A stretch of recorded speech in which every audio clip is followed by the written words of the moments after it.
Mayong adlaw kaninyong tanan din ha sa BJMP Giholngan City. Mayong adlaw, gabi sa ubang lugar din sa kalibutan. Hinaot pa unta nga ang Ginoo magauban kaninyo karon.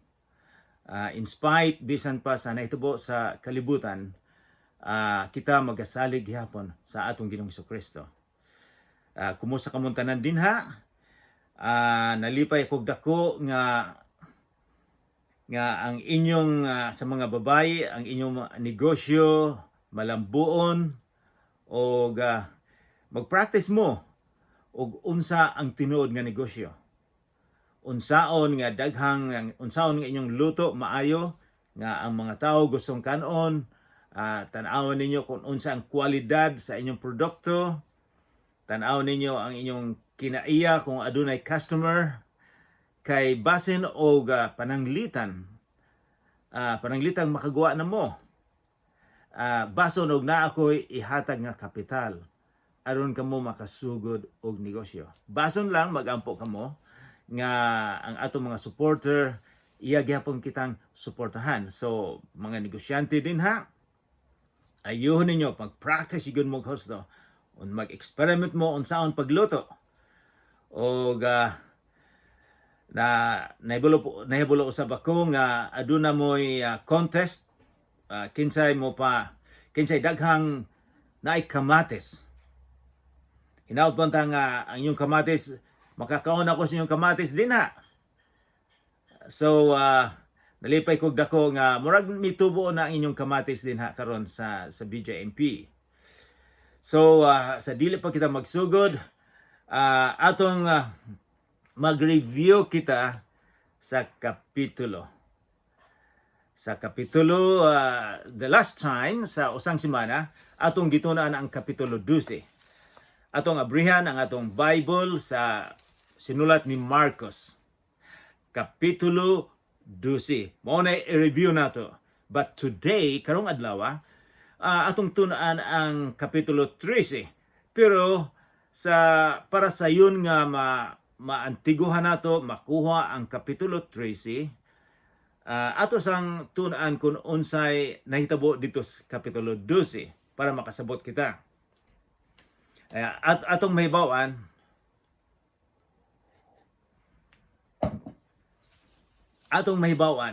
nga kining sitwasyon na mao ni Semana Santa. Dool nang ihatag ni Jesus ang iyang kinabuhi aron nga ang atong sala mabayaran. Siguro siguro mga 4 or 3 days na lang. So, ang sitwasyon ni ang lugar Jerusalem gihapon. Dito sa Jerusalem. Ang Jerusalem mao ni pinakasentro nila sa mga religious activities. Kung unsay ilang himuon sa ilang relihiyon, ang gusto nilang mag-sakripisyo, nga gusto nilang naihalad sa Ginoo ang tanan dito sa Jerusalem sa templo. Sa usang semana akong gipakita kaninyo ang templo dako kaayo ni. Kining templo nila mao ni ikatulong nga templo. Ang una gihimo ni Haring Solomon. Pagkahuman giguba ni sa mga kontra. Kay kabalo mo ang Israel gamay lang kaayo. Paghuman pag pila ka gatos ka tuig, nagpahimo na po sa laing templo sa panahon ni Nehemiah, pagbalik ni Nehemiah. And then giguba usab ning templo ha. And then si King Herod nagpahimo ginig templo nga dako kaayo nga templo. Ang templo gisugdan sa paghimo mga 20 katuig sa wala pa natawo si Jesus. Og nahuman ni siya mga 63 katuig pagkamatay sa atong Ginoong Kristo. And then sa AD 70 pagkahuman sa nahuman pagka 7 o 6 katuig ang mga Romano nga sundalo kay nagrevolusyon man ang mga Hudiyo, ilang giguba ang templo. Ang gahimo sa templo mga 80,000 katao ang gahimo ani. So dako gid kay ning templo. So mo na setting nato dinhang netabo si Jesus dinhang dapitan nagtudlo dool nang ihatag iyang kinabuhi. So sa templo atong sa versikulo 12 atong may bawan nga si Jesus nagtudlo dito sa templo. Dinhay mga tao nga gusto gyud siyang kuhaon, gusto siyang bikton o aron nga siya makaso sa gobyerno sa Roma. Ang sa atong paglantaw dito, sa atong pagtuon, atong nahibawan nga ang mga tao, mga religious leaders, gipangutana nila si Jesus. Bisag kamo usab ug ako mangutana kay daghang kayong mga sugo. Ang sugo nila sa ilang panahon nagdaghan 613 ka sugo. Ang ilang himo lisod kayo ning tumanon ang sugo. Imagine 1,300 nga mga sugo. So nangutana sila kining mga usa sa mga pangulo sa mga Hudiyo. Gipangutana nila si Jesus, sa daghang kay mga sugo, unsa may pina ka importante nga sugo? Gusto nilang tan-awon kung unsay nabawan ni Jesus. Ikaw ug ako usab gustong mahibalo unsa may pinaka-importante nga sugo. Dinhi sa kalibutan karon, bisag dinha sa giholngan o sa Negros Oriental o sa Pilipinas, daghang kaayong mga relihiyon. Daghang kaayong moingon nga kini ang sugo nga importante. Mo simba ka mo nining adlaw kung dili mo may langit mo ni pinaka-importanting sugo. So daghang kaayong mga sugo nga ang mga relihiyon sa atua moingon nga pinaka-importante. Apan tan-aw na to si Jesus sa iyang opinion kung unsay gusto niya, kay siya may pinaka-importante nga maghatag og opinion. Walay lain nga maghatag og kamatuoran kundi ang atong Ginoong ang atong Ginoong Hesukristo lamang. So miingon si Jesus nga ang pinaka-importante mao higugmaon ang atong amahan. Sa tibuok natong kasing-kasing, sa tibuok natong kalag, sa tibuok natong kusog, sa tibuok natong huna-huna, importante ang pulong tibuok tanan atong higugmaon ang atong Dios. Ikaw ako, natuman ba nato nga ang tanan atong gisunod? Kitang tanan mapakyas mga kaigsuonan. Kay bisan pa sa gisulti ni Jesus sa sinulat ni Matthew nga bisan og paglantaw lang sa usa ka babae nga imong huna-huna lain na nagkamit na ka og adultery sa huna-huna lang nimo.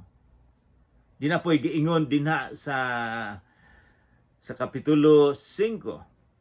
Miingon siya nga bisan nasuko ka og husto sa usa ka tawo nga imong huna-huna gusto mong patsyan, wala nimo siya patya, gihuna-huna lang nimo tungod sa imong kasuko. Miingon si Jesus, gipatay mo na ang tawo. So ang giingon sa atong Ginoong Hesukristo nga higugmaon ang Ginoo sa tibuok natong kasing-kasing. Ang sunod, miingon siya, ang sunod nga importante mao nga higugmaon ang isig katawo sama sa paghigugma sa atong kaugalingon. Dili bot ipasabot nga atong higugmaon first, una ang atong kaugalingon, kundi ang atong isig katawo sama sa atong paghigugma sa atong kaugalingon. Unsa man siguro may tabo sa usa ka nasyon, sa usa ka lugar, sa usa ka pamilya kung ato silang higugmaon. Just think about this. Una-unaan ninyo gusto. So mingon mao na gisulti ni Jesus. Importante nga ato ni siyang mahibawan. Kay kining tanan, kining higugma ang Ginoo, higugmaw ng isig katao, kung wala ang atong Ginoo sa atong kasing-kasing, dili nato ni mahimo. O kung nahibalo usab kita nga ang atong Ginoo kung moduol ta niya, makapasaylo siya. Mao na iyang saad. So, paghuman gatuon usab kita. Gatuon usab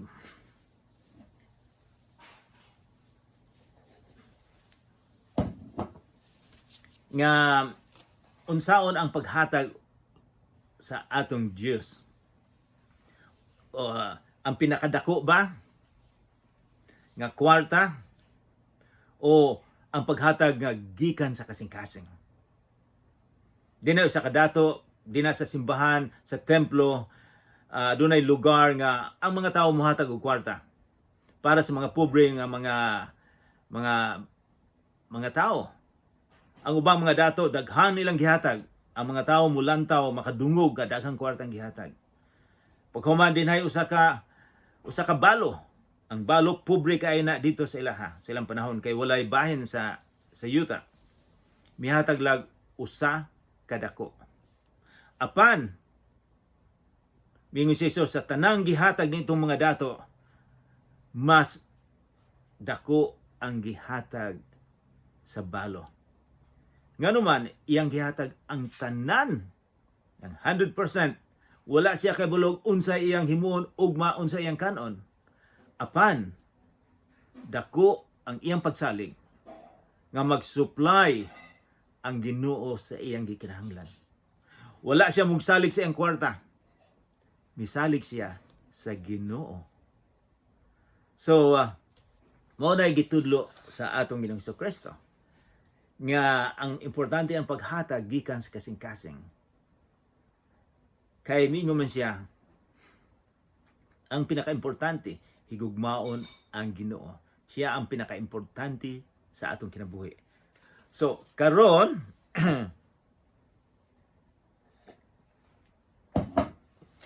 muadto na kita sa kapitulo 13. Basahon nato ang kapitulo 13. Guys, naa naman mo dinha sa kapitulo 13 sa sinulat ni San Marcos. Basahon nato. Sa paggawas ni Jesus sa templo.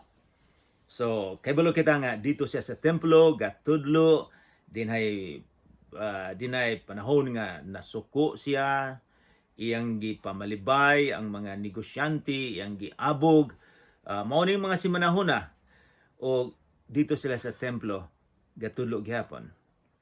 Kini dili nato malimtan nga mao ni Semana Santa. Duol na siya nga iyang ihatag iyang kinabuhi. Versikulo 1, sa paggawas ni Jesus sa templo, usa sa iyang mga tinun-an ang miingon kaniya, tanawa, magtutudlo, maanindot kaayo ang mga bato o ang mga kinatibuk-an sa templo. Sige silang moadto dito sa templo. O ila gyapon gi-admire ang bato sa templo, mga ang kalapad posible mga 12 by 12 o 40 ang gitason. So dako gyud kay ning bato og gwapo kuno kaayo. Bisag karon imo pa ning makita ning mga bato nga dako kayo nga apil sa paghimo sa templo. Unsa may reaction ni sa atong Ginoo? Sa dihang nagkomentar ang mga disipulo na kini gwapo kay ning templo, dako kayo. Imagine ho na una nga kini 80,000 ang gahimo niini o pila ka katuig nga kini ilang gihimo, mga almost 80 years, 80 ka libo ka tuig, 80 ka gatos ka tuig paghimo niini. Versikulo 2, mitubag si Jesus. Nakita ba ninyo ang kinatibuk-an sa templo? Walay bisan usa ka bato nga mahibilin sa nahimutangan niini. Tumpagon gayud kining tanan. Matingala ang mga disipulo nga si Jesus miingon nga kining templo nga dako kayo. Matumpag ni. Kini na tinuod kining natumpag sa AD 70. 70 ka tuig pagkahuman na taos ang atong Ginoong Kristo, kini siyang templo giguba ni sa mga Romanon nga mga sundalo. Kay tungod sa ilang revolusyon, nasuko ang Roma. Ang mga Romanon o daghan silang gipamatay nga mga Hudiyo o giguba gining templo. So ang giingon ni Jesus natuman gyud. So kining atong leksyon di ay karon usani sa pinakalisod nga leksyon sa akong paglantaw tungod kay kining usa ka leksyon, kining leksyon nato karon daghang mga informasyon nga didto makita nato sa libro sa Daniel, sa libro sa Matthew, ubang libro o sa libro sa Revelation sa mugna. So dako kaayo ning topic. So ang atong gitun-an karon gamay lang kayo. Dili ni kompleto o nahibulo usab ako nga daghang mga magtutudlo bisan sa Bible school nagkalain-lain ang ilang opinion. Pananglitan ang pagbalik sa atong Ginoong Hesukristo. Kanus aman siya mobalik kay nahibalo kita nga ang kalibutan laglagon limpyuhan sa atong Ginoo. Laglagon ni siya. Unsa man ang uban miingon nga sa dili pa mobalik ang Ginoo laglago na. Ang uban moingon nga mobalik usab ang Ginoo and then laglagon. Ang uban miingon nga asa tunga-tunga sa 7 ka tuig iyang gubon ang kalibutan, mubalik siya. Daghang mga Bible student nga nagalain-lain ang opinion. Kay dako kay ng topiko. Ang atong gimo karon gamay lang ni. So og apan silang tanan miingon nga si Jesus mubalik gyud. Mubalik siya aron kuhaon ang iyang mga tawo o ang mga tawo nga dili iyang gubon. Ang tanan mituog gyud ginana. So mao na itong tan-awon karon ang atong Ginoong Hesukristo naghatag unsa may mga timailhan nga kining tanan moabot. Naghatag siya mga timailhan kay dili niya gustong gubon kung wala siya naghatag og timailhan aron nga kita mahibalo. So mao ni atong tun-an karon. Usay lisod-lisod ni kay ang iyang prophecy, ang iyang pagsulti nga karon nahitabo sa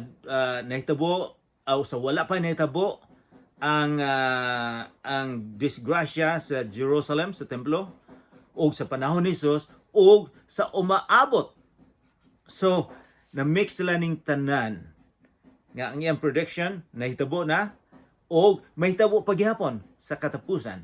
So lisod-lisod ning topic karon. Pero anyways, atong tunan, we will try our best. Miingon ni dinhi sa wala pang versikulo 3, mga kalisdanan o mga paglutos. Kalisdanan, paglutos. Versikulo 3, samtang si Jesus naglingkod didto sa buntod sa Olibo nga atbang sa templo, gisekreto siya pangutana ni Pedro, ni Santiago, ni Juan ug ni Andres. Sila miingon, tugani kami kanus-a kining kanus-a mahitabo. O tugani kami kanus-a kini mahitabo og unsay ilhanan nga kining mga butanga hapit na gayud matuman. So aduna sila idea nga si Jesus nagsulti mahitungod sa katapusan o ila pong gilantaw nga kanus-a maguba kining templo. So duha ang ilang idea. Nahitabo karon o so umaabot. Mingon sila unsa may mga ilhanan ni ining mga butanga. Unya versikulo 5 gisultihan sila ni Jesus. Mingon siya, pagbantay kamo nga walay maglimbong kaninyo. So umaabot ay sa mga panahon nga doon lang moabot ang atong Ginoo, daghang manglimpong, daghang mga piki, daghang mga taong miingon nga ako ang Misaya. So ambot kung hebelo na mo dinha nga adunay mga daghang tao usab nga musulti nga ang ilang relihiyon mao lang ang relihiyon dinhi sa kalibutan. So miingon si Jesus, pagbantay kamo kay daghang moanhin magdala sa akong ngalan og mag-ingon. Versikulo 6. Ako mao ang Misayas. Og daghan ang manglimbungan. Mingon si Jesus sa versikulo 7, og ayaw kamo kahadlok inig kadungog ninyo og mga balita mahitungod sa mga gubat, sa duol og sa layong mga dapit. Mahitabo gay kining mga butanga apan dili pa kini mao ang katapusan. Ingon siya, usa sa mga ilhanan nga moabot na ang Misaya, mubalik na siya, miingon siya, adunay daghang gubat. Sa tibok kalibutan, daghang yung mga gubat. Sa Second World War, ang mga Hapon dinha sa Pilipinas, sa First World War dito sa gubat sa Europa, daghang gubat dito sa Africa, daghang gubat dito sa Vietnam. So daghang yung gubat. O karon atong mahibaw-an nga ang Russia ilang gigubat, ang giguba nila ang Ukraine. So miingon atong Ginoong Hesukristo, hey, duol na kong moabot. Nga magbantay lang mo. Mingon siya, mahitabo gayud kining mga butanga apan dili pa kini mao ang katapusan. So dili lang ta matingala kay dili pa kini ang katapusan. Versikulo 8, makigubat ang usa ka nasod batok sa laing nasod ug ang usa ka gingharian batok sa laing gingharian. Maglinog og nagkalaing-laing dapit, may kagutom usab. May linog dinhi sa kalibutan, daghang kaayong linog. Og karon adunay party dito sa Africa nga gutom kaayo. Init, mga tanom dili mutubo, ug bisan karon dito sa Ukraine, dako kayong nasyon, giguba nila, daghang gutom dito karon. Mingon si Jesus, apan kining mga butanga sinugdan lamang. Sinugdan lamang na. Dili gyud ini ang pinakadako kayong sinyal sa iyang pag-abot, sinugdanan lamang. Pagkatapos miingon siya, sama sa unang mga kasakit sa pagpanganak. Ang among duha ang among anak o sa usa mga anak, pila ka oras magsakit ang ilang tiyan. So amo ning giihap og pila ka oras ang kasakit. And then miguwa na mo anak si Carmel, and then sunod si Chara. Mao miingon si Jesus nga murag ingon ana nga ang kasakit magsugod og hinay hangtod nga magkadaghan. Mao ni usa sa mga ilhanan.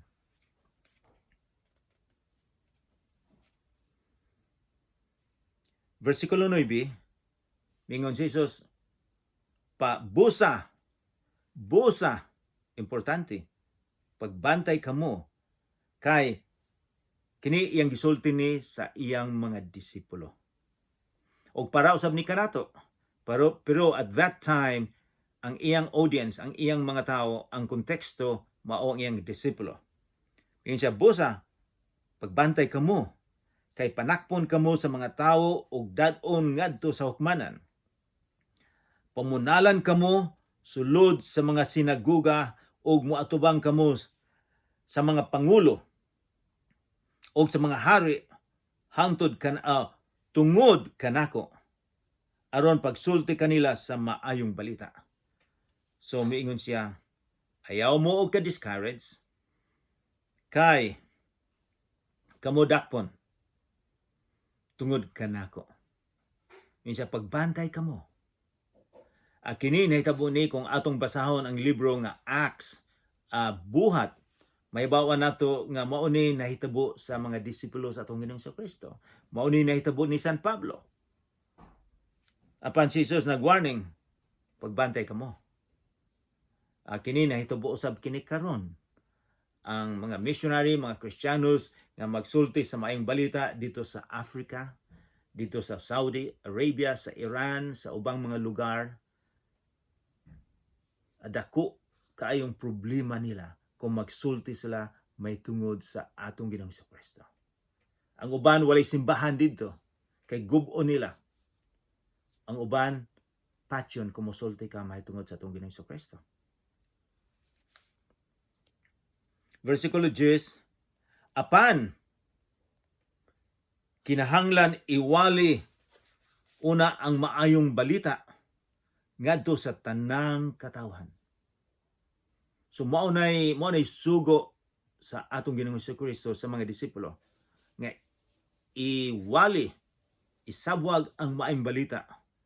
Unsa man ning maayong balita? Ang maayong balita nga ang atong Ginoong Amahan nagpadala sa iyang bugtong nga anak tungod sa iyang gugma. Gihatag ni Jesus ang iyang kinabuhi aron nga kita adunay kaluwasan, adunay freedom, adunay forgiveness, kapasayloan. Mao ni maayong balita. Mingon siya nga isabwag ang maayong balita. Pero mingon siya maglisod ang inyong kinabuhi. Kini usab dili lang sugo ni Jesus sa mga disipulo.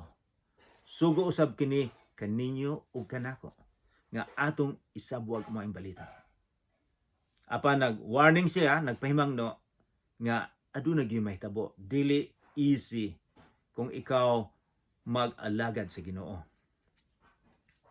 Versikulo 11, og sa panahon nga dakpon kamo nila og dadon ngadto sa hukmanan, ayaw kamo kabalaka kung unsay angay ninyong isulti ni anang higayuna. Isulti ang angay ninyong isulti, kay ang mga pulong nga inyong isulti dili man inyo kundili iya sa Espiritu Santo. So ni anang panahona nga kamo imbestigahon ang atong Ginoo, ang Espiritu Santo magauban kanato. Dili kita biyaan niya. Versikulo 12, itugyan sa mga tao ang ilang kaugalingon nga mga igsuon aron patyon ug mausab kini ang buhaton sa mga amahan ngadto sa ilang mga anak. Makipagbatok usab ang mga anak sa ilang mga ginikanan ug ipapatay sila sa mga anak. Og dumtan kamo sa tanang tawo tungod kanako. Apan kantong mulahutay hangtod sa katapusan, maluwas gayod. So lisod ang gisulti sa atong Ginoong Kristo. nga miingon siya nganong makalahutay man kita, makalahutay hangtod sa katapusan, makalahutay kita tungod sa Espiritu Santo nga naa sa atong kinabuhi, nga naa sa atong kasing-kasing. So nianang panahon na sa pagbalik sa atong Ginoong Kristo, usa sa mga ilhanan adunay problema sa pamilya. Bisan ang anak nato, ang anak, ang amahan, adunay dakong problema nga bisan pa nga sila ihatag ang ilang kinabuhi, ipapatay sila. So ang family adunay broken family. Adunay gulo, adunay away sa amahan o sa anak, sa asawa o sa mga anak sa panahon nga duol nang mobalik ang atong Ginoong Kristo. So adunay gutom, adunay earthquake, adunay gera, bisa asan dapita, ang mga anak, amahan, samo kaayong familia. Apan ang Ginoo pandili pa gyud ni ang katapusan. Versikulo 14. Kini na ang mahitabo sa duol ng mobalik ang atong Ginoong Kristo. Versikulo 12. Unya, mingin siya, makita ninyo ang makalilisang nga talan-awon nga magtindog sa dapit sa dili angay niini. Ang magbasa mao ang maigo sa pagsabot niini. Kadtong atua sa Hudiya kinahanglan mudangop sa kabukiran. Ang uban nga mga teacher moingon nga kini siya nahitabo ni sa AD 70 sa pagguba sa Jerusalem. Mao ni nahitabo apan kanang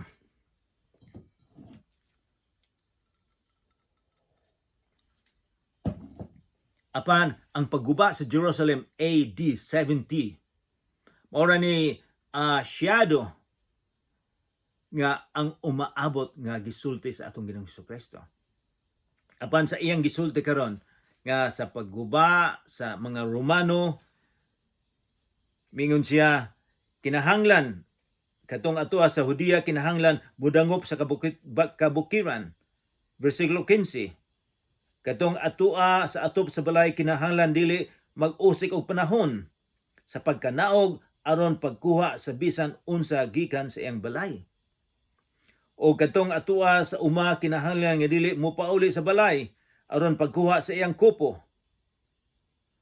Allowed gayud ang mga mabdos o may mga masuson ni adtong mga adlaw. Busa pag-ampo kamo sa Dios nga dili kini mahitabo sa tingtugnaw. Kay ang kasakitan ni adtong mga adlaw labi pang makalilisang kaysa bisan unsa nga mahiaguman sa kalibutan. Karon og dili na gayud hitupngan bisan kanusa. Apan tungod sa iyang pinili sa mga katawhan, gipakubsan sa Ginoo ang gidaghanon sa mga adlaw ni adtong panahona, kay kung wala untay mahibilin ini. So, ang nahitabo dito sa pagguba sa Jerusalem, mo nay landong sa mahitabo ugma damlag. Siyado. So miingon siya nga kung maabot na ang mga Romanhon, ayaw na mo langay-langay, dalagan dayon mo aron maluwas ka mo.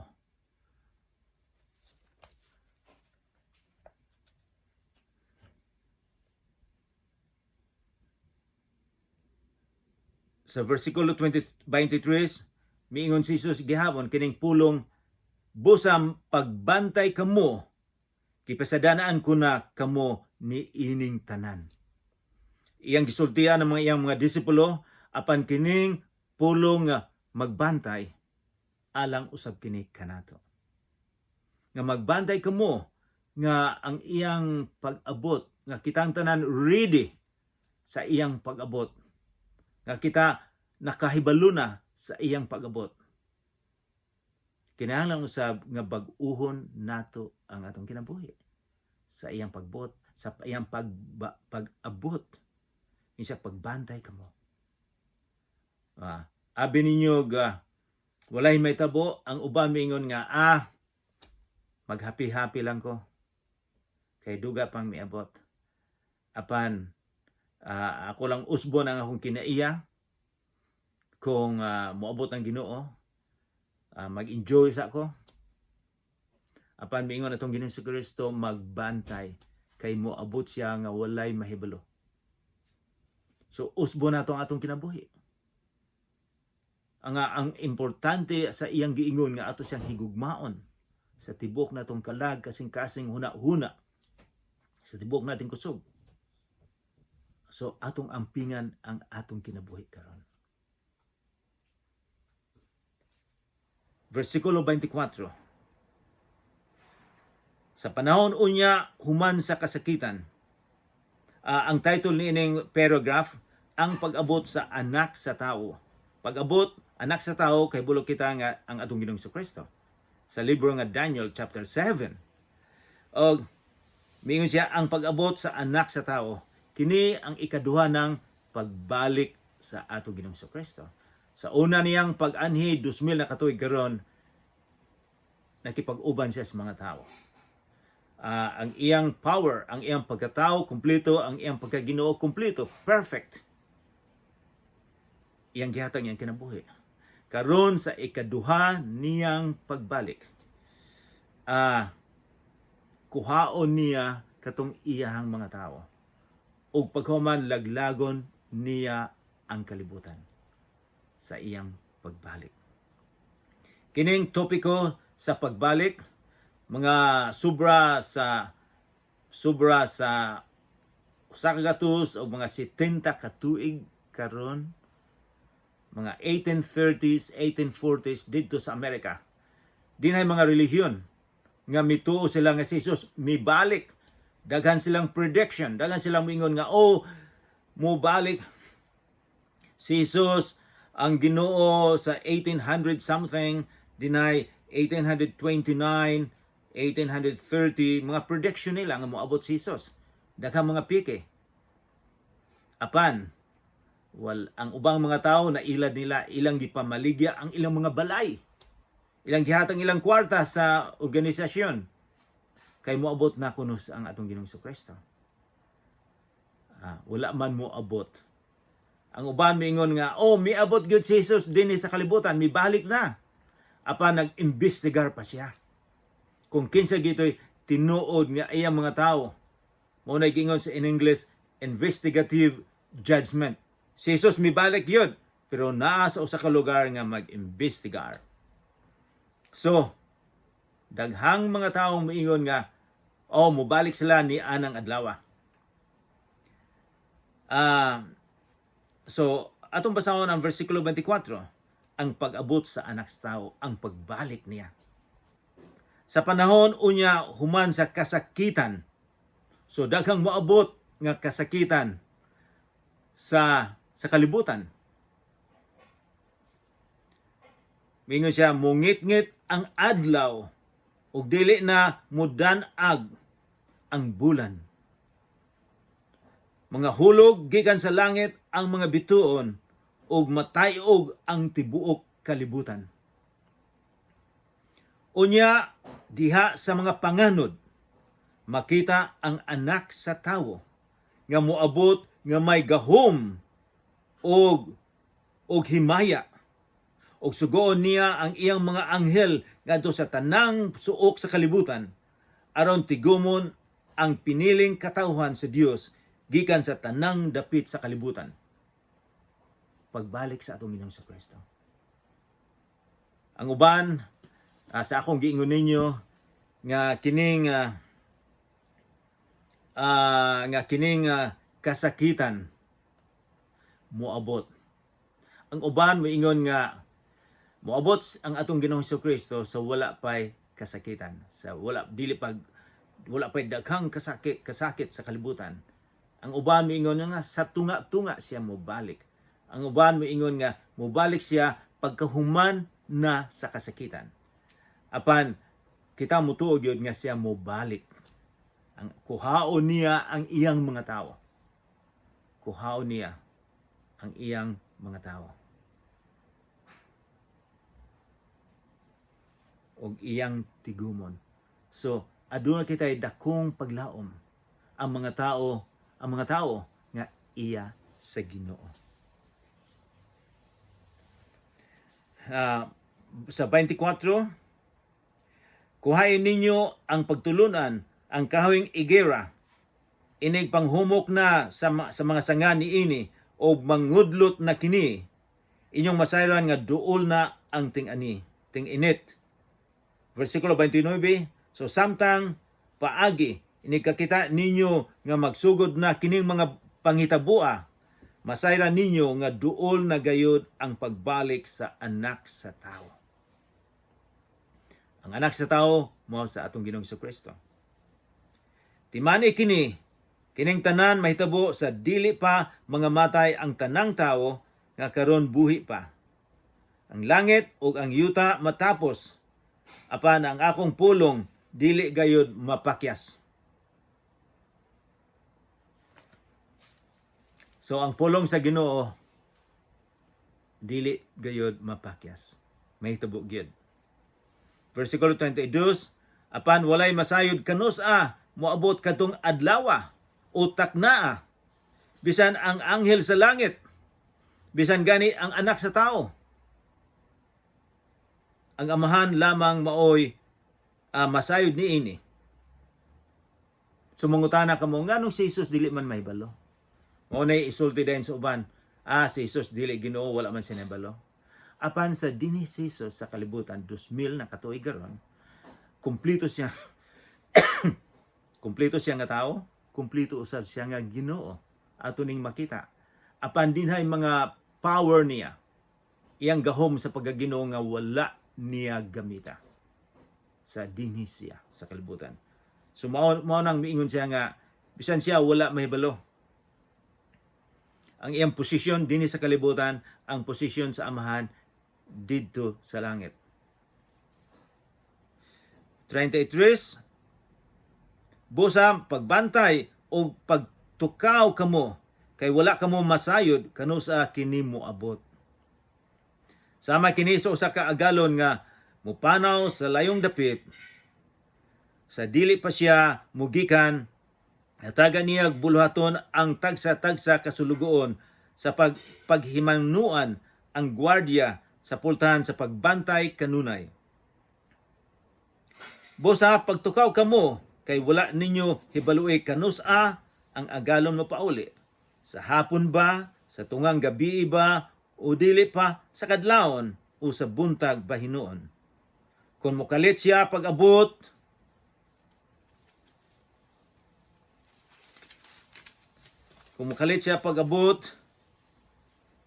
lamang ang ilang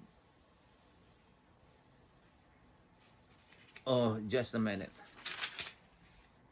Apan